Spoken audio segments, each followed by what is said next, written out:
Okay, mga tugang saro na naman na aksidente. Sarong 27 anyos na lalaki ay naaksidente po di sa kahabaan kan hindi baka kaelbay na kung sain sarong ayam po mga tugang ang nagbalyo sa tinampo, kaya iyan po ang naging kausa kung kaya naaksidente ang nasabing 27 anyos na lalaki. Digdi po yan sa kahabaan kang hindi bakakay.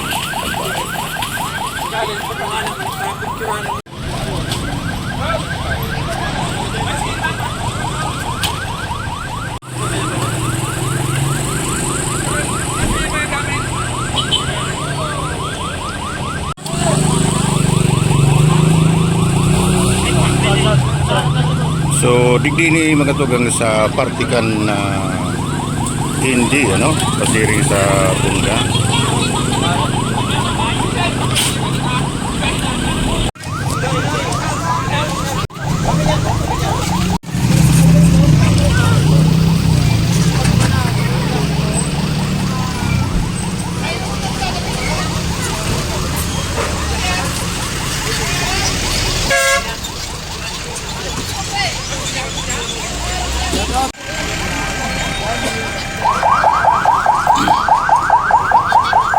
Alright, so saan po hindi dito sa okay.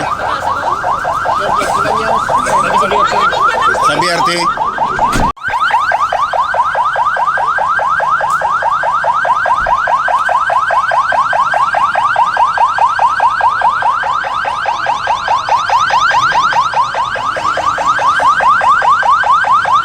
Yung grabing dugo, nagkalat so mga dugo sa tinampo. Ayan guys, so ini sigon sa mga nag-rescue mga tugang, nadaraw na po ini mga tugang sa Siga Hospital.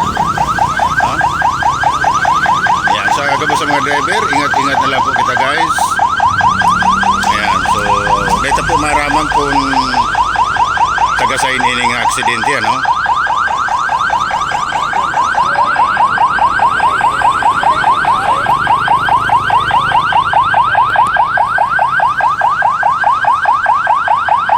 Yan, so yaon dyan sa pagbakakan na baka kay PNP.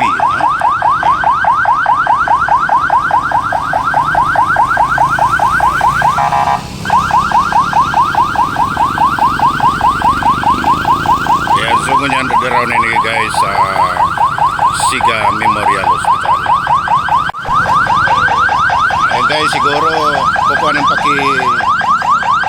late na investigasyon ining nangyari dito sa hindi bakakay. Yan, so nagura-irak mga tugang sa mga birakala na. Okay, so yan na dyan, so assessment kan bakakay PNP. Biglang aksidente po ini guys,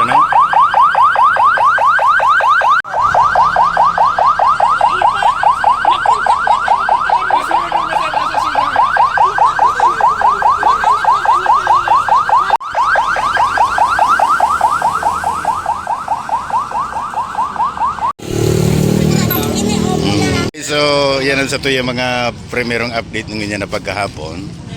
So yaw naman dyan ang back up kang baka kay PNP na kung saan ini mga tugang ang naging kausakan na aksidente digdi sa Indi na sigon sa to yung mga nagarapot-apot mga tugang ay nagbalyo ining nasabing ayam. Okay. So kunyang kaining aksidente ta po digdi sa hindi anong kausa po kayo tabi kwan?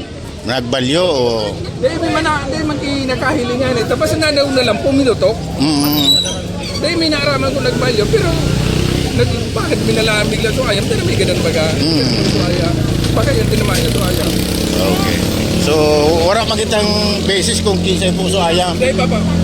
Okay. So dahil kitang basihan mga tugang ta malangan ni tinampo bagay ni. Ayan. So ito maramang kung sisiyan na pwede nga putongkan nasabing ayam.